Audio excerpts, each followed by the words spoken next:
Hello and welcome to your channel as they like it. क्या आपको पता है रो वर्सेस वेड जजमेंट क्या है? और क्या आप जानते हैं इंडिया में एबॉर्शन लॉज क्या कहते हैं? तो आइए जानते हैं ये complete news. United States of America में एक 1973 का landmark judgment in Roe versus Wade case has been overturned. इसके बारे में हमने एक सेपरेट वीडियो बनाई है। अगर आपने वो अभी तक नहीं देखी है तो इट इज़ रिक्वेस्टेड कि आप उसको देख लें। अब रो वर्सेस वेड जजमेंट के हाईलाइट हो जाने से यहाँ पर इम्पॉर्टेंट हो जाता है एग्ज़ाम की दृष्टि से कि हम ये जानें कि इंडिया के क्या लॉज हैं ऑन एबॉर्शन। आइए पहले समझते हैं कि इंडिया के एबॉर्शन लॉज कैसे फॉर्म हुए।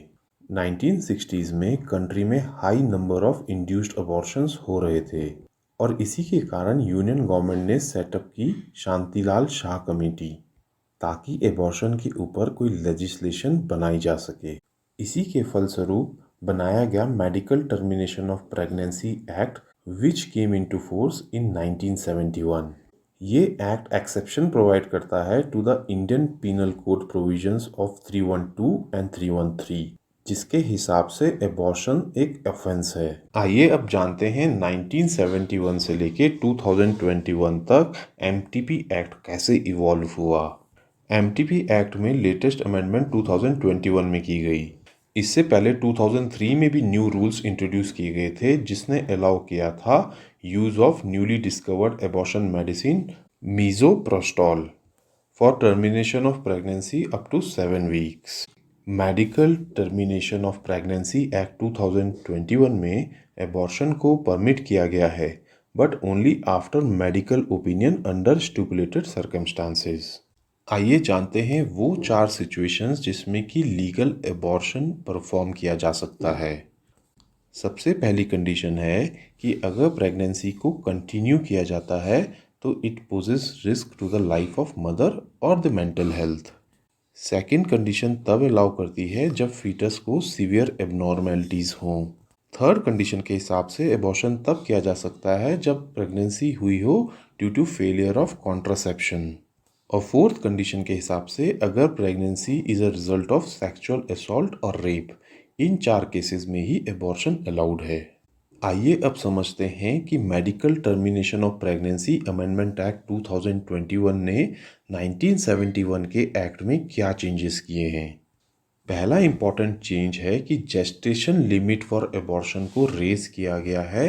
पहले जो 20 वीक्स थी उसको 24 वीक्स कर दिया गया है, बट ये लिमिट इंक्रीज की गई है only for special category of pregnant women's जैसे कि रेप सर्वाइवर्स।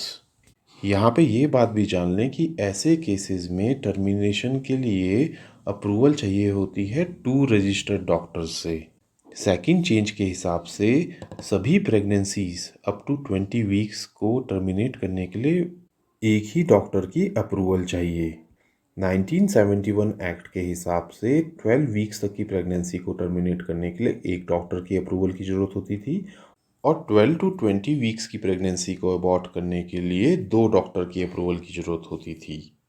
2021 के एक्ट के हिसाब से अब विमेन टर्मिनेट कर सकती हैं अनवांटेड प्रेगनेंसीज को अगर वो कॉन्ट्रासेप्टिव फेलियर के कारण हुई हैं।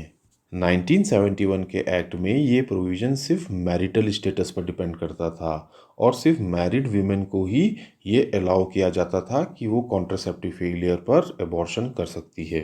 1921 के एक्ट में एक और प्रोविज़न डाला गया था जिसके हिसाब से कोई भी अपर जेस्टेशन लिमिट नहीं है, यानी कि 24 वीक्स के बाद भी एबॉर्शन किया जा सकता है in case of fetal disability.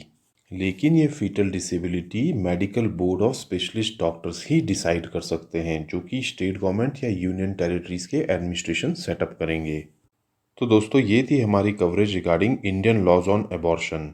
अगर ये वीडियो आपको पसंद आई हो तो हमारे चैनल को लाइक एंड सब्सक्राइब करें, साथ ही इंस्टाग्राम और टेलीग्राम से जुड़े जहाँ की हम फ्री क्वेश्चन बैंक और फ्री PDF देते हैं। Thank you.